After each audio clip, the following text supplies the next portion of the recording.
que les voy a hablar es algo que Dios ha puesto en mi corazón y quiero que ustedes abran sus vidas para que Dios pueda transformar y hoy hacer algo especial en ustedes. Hay algo que me genera duda. Los jóvenes entran y salen. Les decía que los viernes se ve mucha rotación. Hay muchos jóvenes que van y después de un tiempo de hacer cosas que no le agradan a Dios vuelven. Y nacía en mí la duda de, bueno, ¿por qué pasa eso? ¿Cómo podemos, qué es lo que se debe enseñar para que no pase eso? Incluso no solo pasan los jóvenes, porque lo asociamos con solo jóvenes. Y es que los adultos también son así. También en un momento están con Dios y después no están. Y puede que vengan a la iglesia, pero su corazón está alejado de Dios. Y la palabra habla de que nosotros debemos estar firmes en todo momento, confiando en Él, en la dificultad agarrados. Pero eso es algo que se hace difícil. Y yo leía los primeros cristianos, cómo ellos daban su vida por la iglesia, por Dios, cómo predicaban, y eso a veces nos falta, ¿no? Como ir a decirle a la gente es que Dios lo ama, pero ¿cómo hablamos de un Dios que a veces ni conocemos? ¿Y cómo predicamos a un Dios que a veces ni siquiera es nuestro Dios y lo tenemos por título? Y yo quiero que recordemos un poquito el día en que recibimos al Señor y unos principios que nunca debemos olvidar. Y si de pronto hay alguien que nos acompaña por primera vez, que hoy pueda conocer esos principios, que nunca se aparten de nuestra mente, de nuestro corazón. Bien lo decía el salmista, que el predicador ahí en Proverbios, que los debemos atar a nuestro cuello, que los debemos escribir en nuestro corazón. Y él hablaba de algo importante, y es marcarlos de forma que nunca se nos olviden. Entonces voy a apoyarme en una historia muy bonita, que es la de Jonás. Pero antes de iniciar con la historia, quiero hacer una aclaración y voy a pedirles el favor en la cabina que me ayuden con una presentación. Ojalá se vea. ¿Sí alcanzan a ver? Apagamos la luz de pronto para que se vea un poquito más claro. Bueno, listo. Miren esta diferencia. Yo quiero hacer esto no lo pude hacer en el de las 9 porque estaba muy clarito el día y no alcanzaban a ver, y lo probamos antes de culto y no, me tocó así con las palabras, pero así se entiende un poquito más. Cuando hablamos de conocimiento y hablamos de revelación, es diferente. Una persona que es tibia ha recibido conocimiento, no ha recibido revelación. ¿Y por qué llego a esta conclusión? Porque una persona que recibe conocimiento es como una metáfora que cuentan de un elefante y de varias personas que quieren descubrir, tienen sus ojos vendados y quieren descubrir qué es lo que están tocando.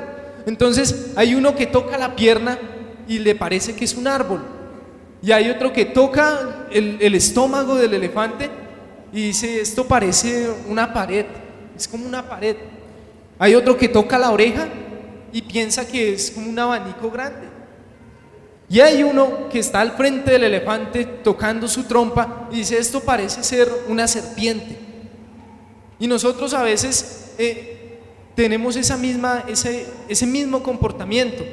Vemos partes de la verdad cuando en lo que es en realidad es el total, es un solo elefante, es una sola cosa y cada uno lo ve de formas diferentes. La ciencia se ha encargado de buscar la verdad, pero vemos como los científicos dicen, ahora no, es que Dios no existe, pero es que están viendo un pedacito del elefante nomás, están viendo una parte nomás y están negando al Creador.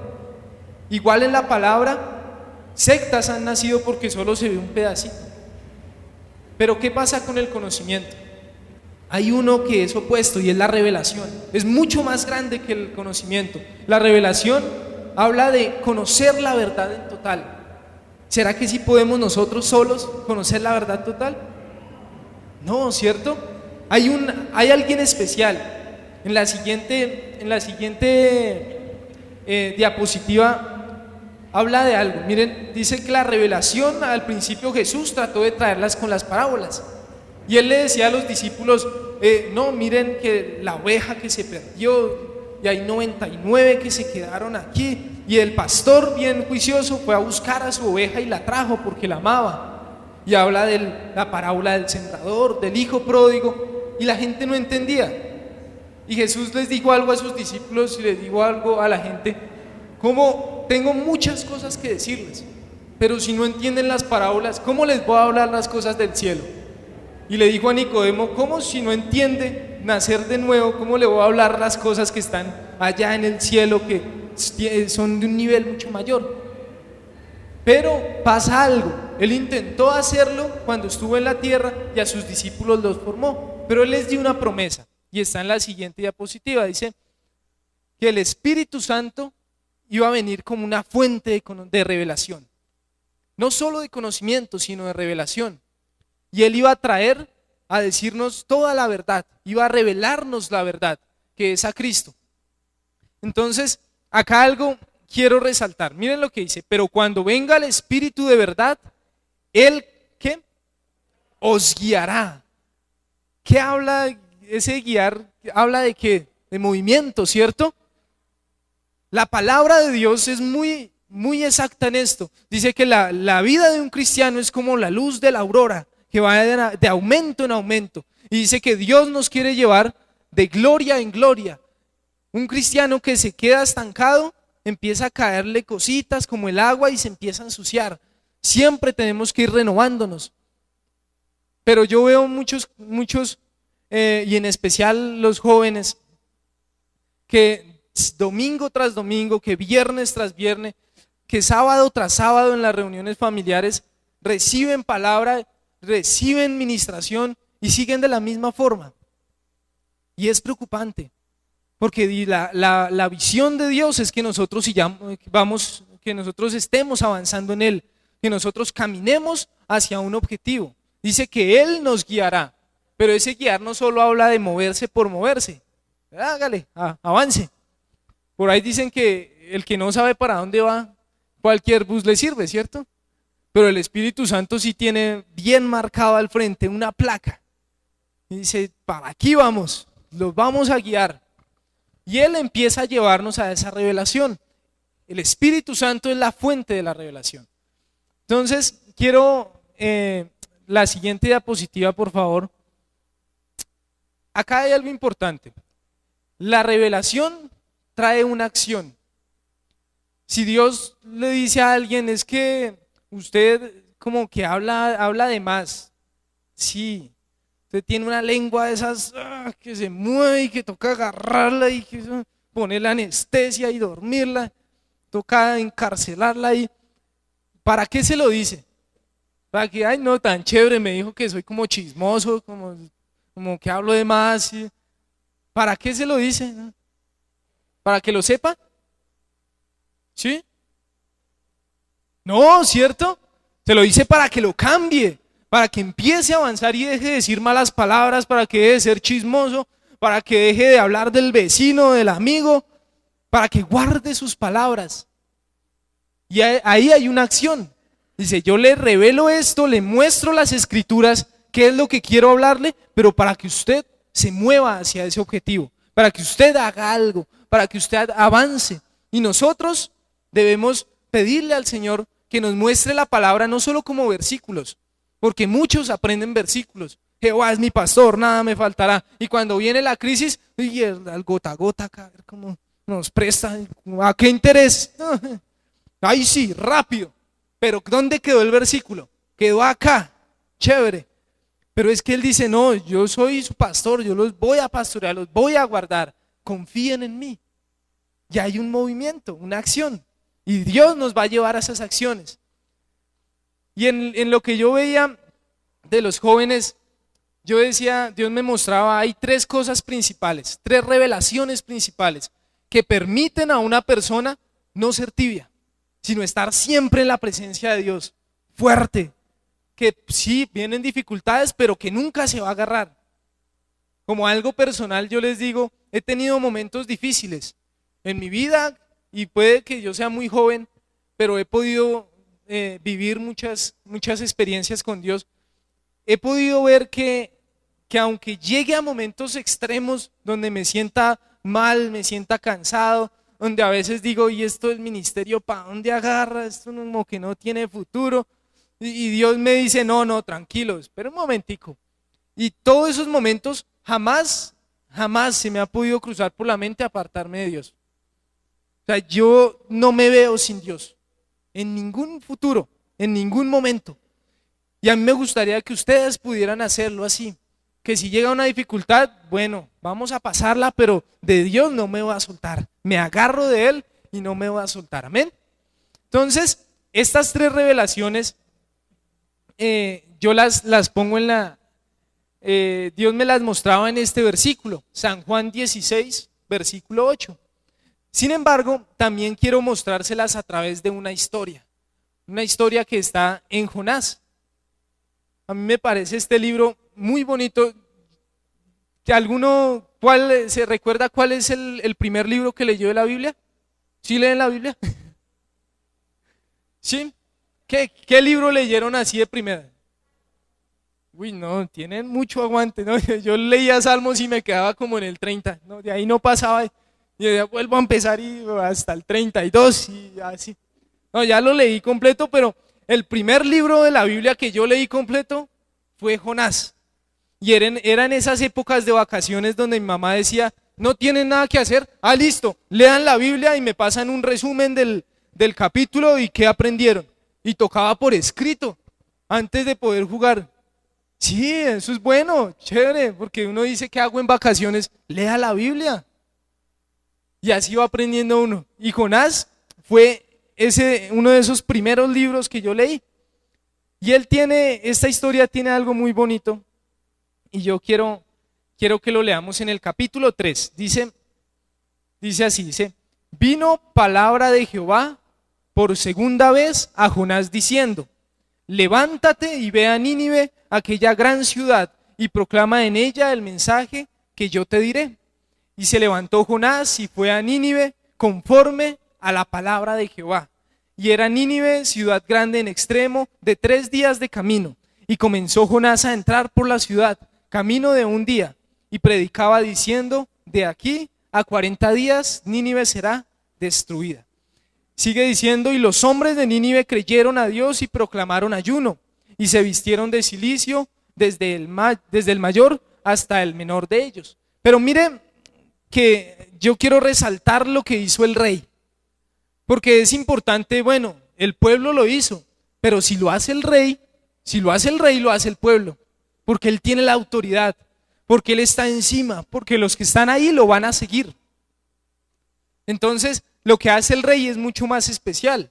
Miren, sigue diciendo, y llegó la noticia hasta el rey de Nínive, y se levantó de su silla, se despojó de su vestido, y se cubrió, ¿de qué?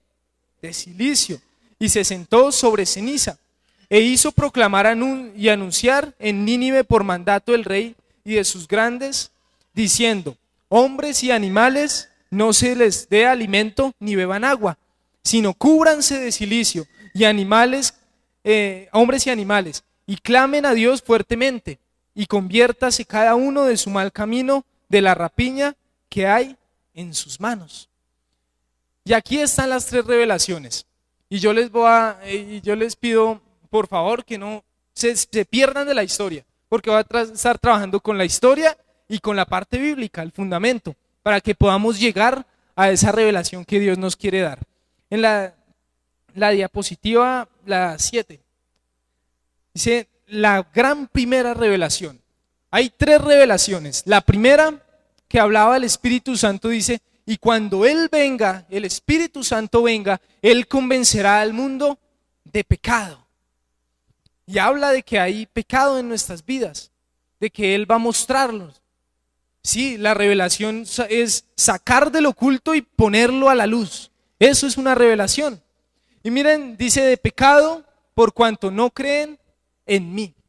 Y hay 3 cosas principales que quiero mostrarles sobre esta revelación, 3 características. Hay algo que nosotros nunca debemos olvidar. Sí, el pecado a nosotros nos gustaría cogerlo y tirarlo atrás y yo soy santo, gloria a Dios. Pero Él nos ha dado una memoria para que podamos tenerlo presente. Y la gente, si ustedes recuerdan en cuando sacó el pueblo de Israel, Dios lo sacó de Egipto, Él le decía, van a tener una fiesta y van a tenerla por memorial para que ustedes recuerden que estaban esclavos en Egipto y que yo los saqué.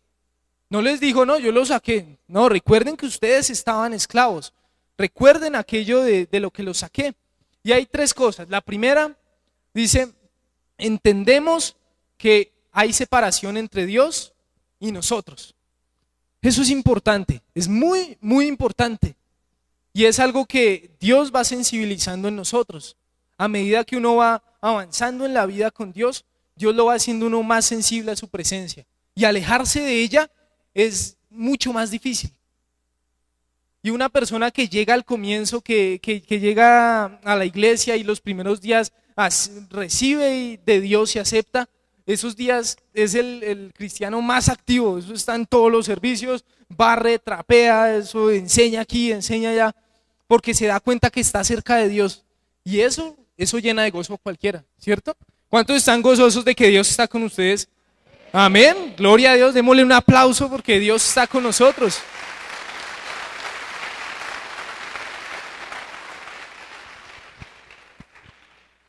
Miren lo segundo que pasa, dice, a causa de los pecados que hemos cometido, estamos condenados a muerte. Y es una realidad.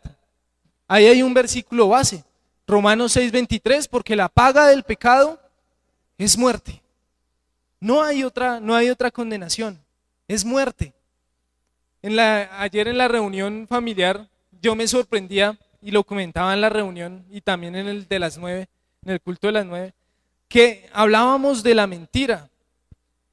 Y me sorprendía que la mentira la pone al mismo nivel de la idolatría, de la hechicería, de la fornicación, de los homicidios. Como uno a veces la mente le juega esos trucos de que no, es que él mató, ese sí merece irse al infierno. Sí, pero es que ahí dice que si usted miente también merece irse al infierno.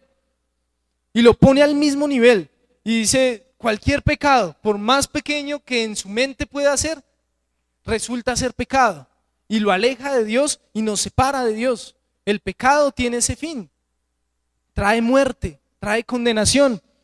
Y cuando una persona recibe la revelación, reconoce, el Espíritu Santo le muestra que ha pecado, llega algo a su vida y empieza a saber que ha pecado y a reconocerlo. Porque hay mucha gente que nunca va a reconocer que ha fallado. Esa gente que es altiva y que, no, pero es que eso está mal, no, mucha pena, pero eso está bien.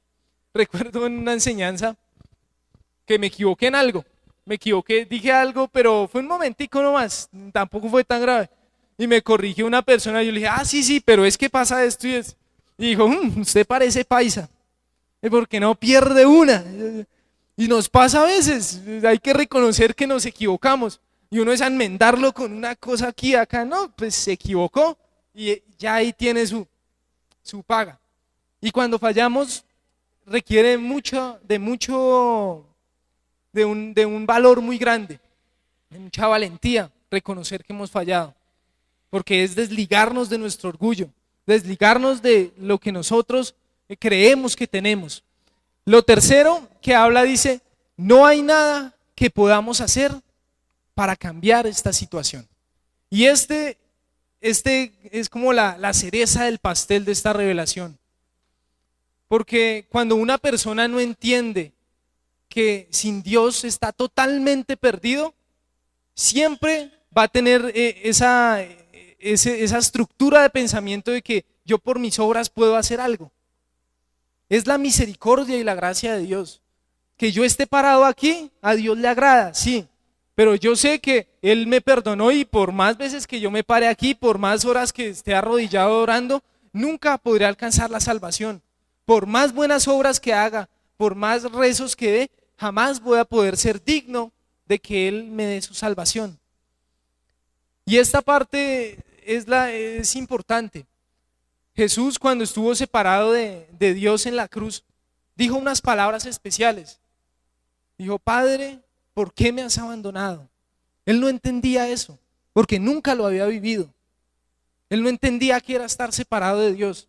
Y su exclamación era de dolor, que él se había separado de él.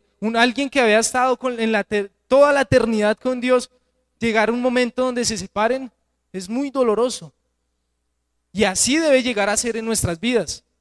Así debe llegar hasta ese punto, que si llega un momento donde usted va a fallar y dice, pero es que aquí ya fue, ya caí, que usted diga, no, un momento, porque es que yo no quiero estar separado de Dios. No soporto la idea de separarme de Dios por un momento de placer, por un momento de delicia, por expresar la rabia que tengo, la ira que tengo, por desahogarme.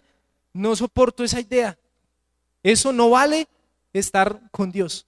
Eso no paga el precio. Y la revelación del pecado nos quiere llevar a eso. Tiene un propósito. Yo este versículo sí no está en la presentación, pero allá en Santiago, capítulo 4, versículo 8 y 9, dice algo importante. Y es algo que cuando yo lo leí y lo entendí, me dio como susto, porque a veces a uno no le gusta ser afligido, pero Dios lo dice así, dice, acercaos a Dios y Él se acercará a vosotros. Pecadores, limpiad las manos, y vosotros los de doble ánimo, purificad vuestros corazones. Miren lo que dice el 9. ¿Qué dice? Afligíos y lamentad y llorad. Vuestra risa se convierta en lloro y vuestro gozo en tristeza tenaz, ¿cierto? Miren cómo dice, y la misma palabra dice, usted debe llegar a un punto donde debe afligirse, sentirse mal de que le ha fallado a Dios, de que ha pecado. Sigue diciendo, humillaos delante del Señor y Él os exaltará cuando fuere tiempo. Dios no quebranta sin un propósito. Dios no quita sin un propósito. Y Él tiene algo con nuestras vidas, quiere hacer algo con nuestras vidas. Pero si ve que hay algo que no le gusta, Él va a quitarlo y va a doler. Y nosotros tenemos que estar en la disposición de atender su voz, de escucharlo, de decir, sí, tengo que reconocer que lo que estoy haciendo está mal, de que le he fallado a Dios y de que necesito volver a sus caminos. Y ese proceso va a llevar por una palabra que a mí me gusta mucho, que no es un proceso bonito. Listo. En la presentación, le voy a pedir el favor ahí a Walter. Hay una palabra que es importante y es el resultado de la primer gran revelación, y es la acción a la que nos quiere llevar. Y esa palabra es quebrantar. Es 2 diapositivas más adelante. Esa palabra. Cuando Dios nos quiere quebrantar a nosotros, cuando Él nos quiere romper, es porque quiere hacer algo mejor. Y Él lo dice, habla de una vasija del alfarero, de que Él, ¿cómo no va a tener autoridad de rompernos y de volvernos a hacer si quiere tener un mejor resultado? Y nosotros lo podemos ver en la historia de Jonás. Miren lo que dice, y llegó la noticia hasta el rey de Nínive, y se levantó de su silla, se movió y se despojó de su vestido y se cubrió de cilicio y se sentó sobre ceniza. Y habla de que hay una acción, hay un movimiento que se ve ante los hombres. Yo he tenido la oportunidad de llorar ante la presencia de Dios, y es algo que a mí me deleita. Y cuando uno le falla a Dios, uno llora un lloro amargo del corazón. Pero cuando he terminado de llorar, siento esa paz, saqué todo lo que tenía acá.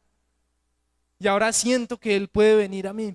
Pero era necesario el momento de llorar, porque las lágrimas sirvieron como ese medio para expresarle a Dios mi dolor. Y yo sé, a veces uno dice, pasen aquí al frente, pasen al altar, y les da pena, pero no les dé pena. El Salvador murió en la cruz frente a todo el mundo sin ropa, por usted y por mí. ¿Cómo nos va a dar pena expresar nuestro arrepentimiento pasando al frente? Y es una señal levantar las manos.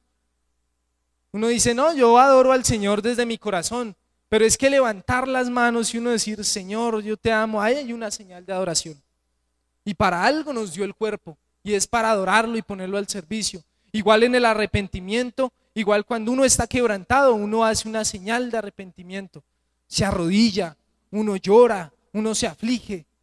Y aquí el rey lo expresaba de esta manera: él se quitó sus vestiduras, se puso cilicio y se sentó sobre ceniza y lo mostró ante la gente. Dijo: yo realmente entiendo que mi vida, mi forma de comportarme es una forma errónea y que lo que tengo, el juicio que viene hacia mí lo merezco. Sentarse sobre ceniza o untarse la ceniza era señal de muerte. Y él estaba reconociendo que el juicio que Dios iba a traer sobre la ciudad era justo. Y él lo merecía. Y yo quiero que hoy tengamos ese valor de decir: sí, necesito ser salvado, no puedo, yo solo me condeno. Ahora, hay una segunda revelación, y viene otra acción, que esta es importante porque Dios, lo que les decía, Dios no quebranta sin un propósito, es el complemento. Estas tres revelaciones vienen a ser lo que nosotros llamamos arrepentimiento, sino un poquito desglosado. La siguiente revelación, yo la coloqué: la revelación de justicia o de la cruz. Y viene de esta parte, dice: y cuando Él venga convencerá al mundo de justicia por cuanto voy al Padre y no me veréis más. Aquí hay algo importante. El Señor Jesús murió en la cruz, resucitó y él se fue al cielo. Él está a la diestra del Padre. Él está intercediendo por nosotros. Y lo más importante, yo me imagino a Jesús así listo, debe tener los zapatos puestos para cuando llegue el momento que Dios le diga: toca ir a recoger la iglesia, él de una ya está listo, preparado. Y él está que se viene por su iglesia. Pero él dijo: yo no me voy a ir para dejarlos solos, voy a dejar a alguien, que es el Espíritu Santo.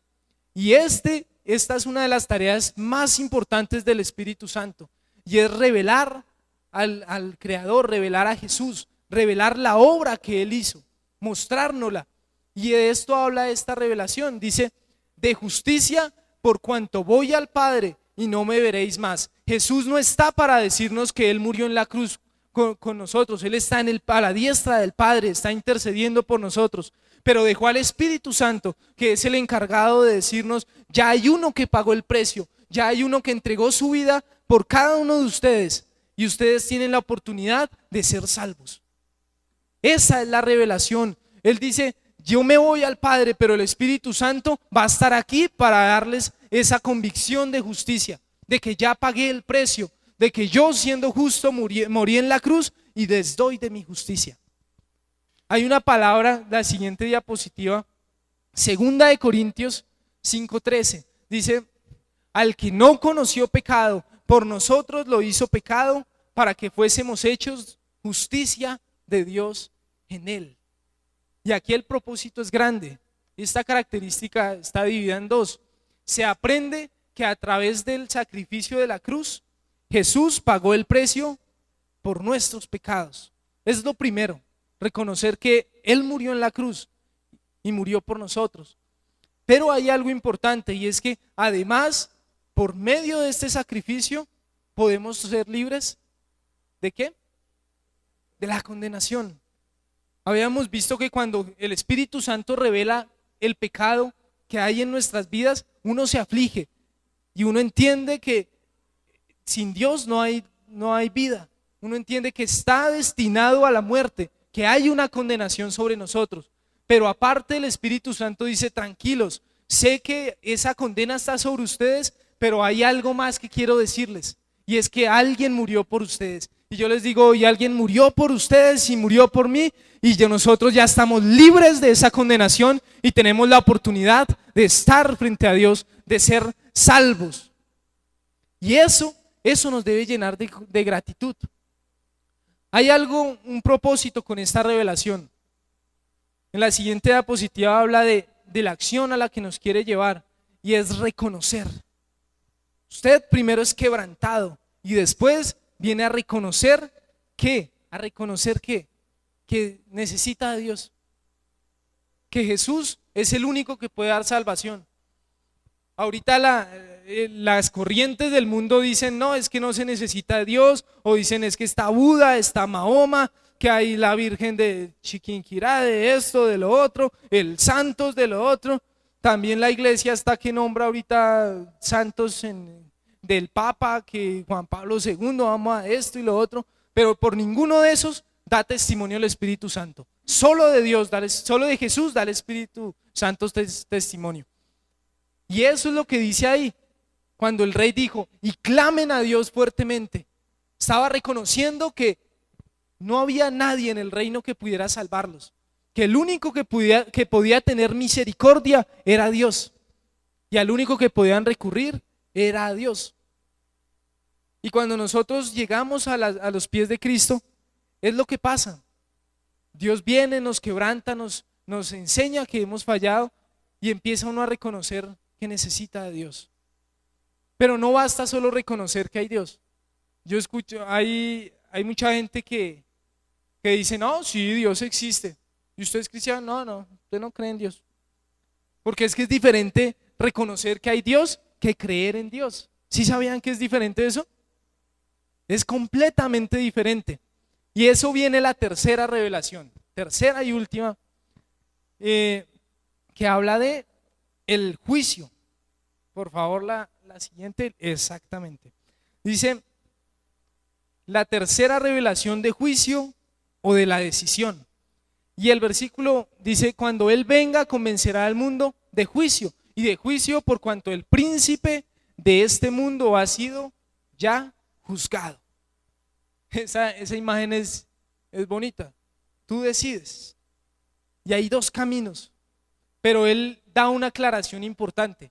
Miren la explicación que da la misma palabra de este juicio. Dice, de juicio por cuanto el príncipe de este mundo ha sido juzgado.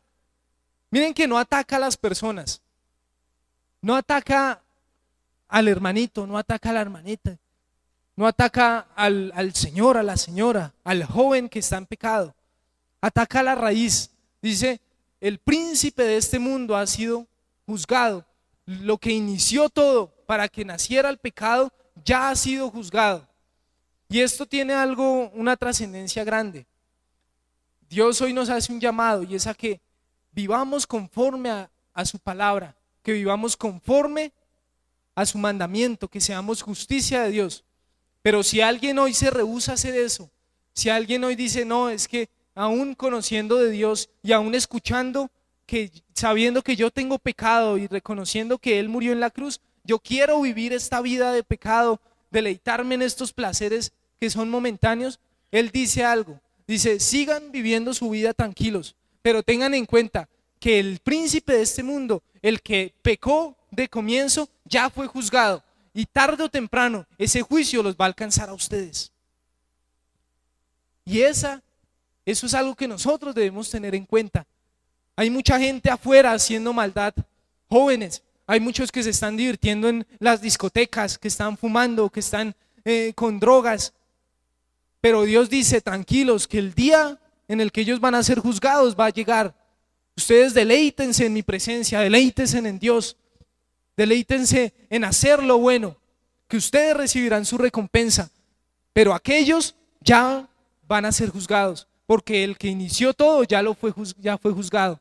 Y ellos, lastimosamente, los que no se arrepientan tendrán la misma condenación que el que ya fue juzgado. ¿Y para dónde lo van a mandar? Para el lago de fuego. Dios hoy nos manda a decidir, nos lleva a decidir. La siguiente diapositiva, hay dos versículos allí en Romanos, dos versículos grandes, muy grandes en cuanto al contenido. En Romanos 2 habla del juicio de Dios, y estos dos versículos impactan. Cuando yo los leí me impactaron mucho. Dice, y piensas esto, oh hombre, tú que juzgas a los que tal hacen y haces lo mismo, que tú escaparás del juicio de Dios. ¿O menospreciáis las riquezas de su benignidad, paciencia y longanimidad, ignorando que su benignidad te guía al arrepentimiento? Y él hace un llamado, aquí el apóstol hace un llamado y dice, piensan que van a escaparse del juicio, piensan que van a escaparse de la condenación. Y yo los felicito si ustedes han vivido una vida correcta ante Dios. Pero no debemos engañarnos, siempre hay cosas que debemos transformar, siempre hay cosas que debemos entregar en la cruz. Ese mensaje no es para un nuevo nada más. Ese mensaje es para una persona que ama a Dios y que quiere servirle a Él. Porque Él dijo que día tras día debíamos llevar nuestra cruz, debíamos tomarla y seguirlo. ¿Y cuál es la razón para que cuando llegue una dificultad yo no vuelva atrás? Que yo entiendo que Él pagó el precio por mí. Entiendo que si no lo sigo voy a ser condenado. Entiendo que si no lo sigo voy a apartarme de su presencia y no quiero hacerlo. Entiendo que si lo sigo voy a tener bendiciones. Allá en Romanos 2 sigue diciendo el versículo 5, si de pronto lo podemos tener, Romanos 2, versículo 5, dice: pero por tu dureza y por tu corazón no arrepentido, atesoras para ti mismo ira para el día de la ira y de la revelación del justo juicio de Dios, el cual pagará a cada uno conforme a sus obras.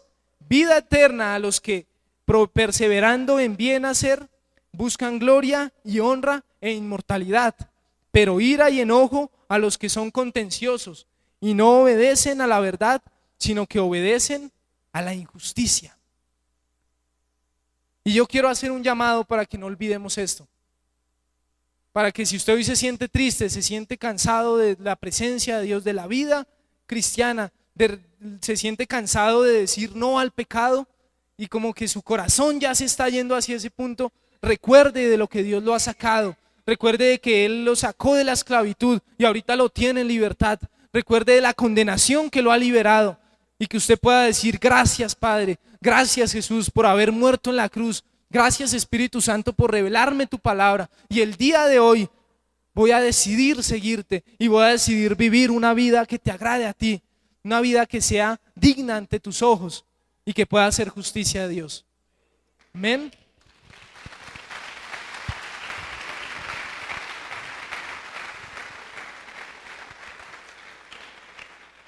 Y ya para terminar quiero hacer un llamado. Si alguien nos acompaña por primera vez, quiero que levante su mano. Quiero invitarlos a que ustedes puedan recibir al Salvador en su corazón. Ya hemos entendido qué implica esta decisión, que le hemos fallado a Dios y que nosotros necesitamos de Él.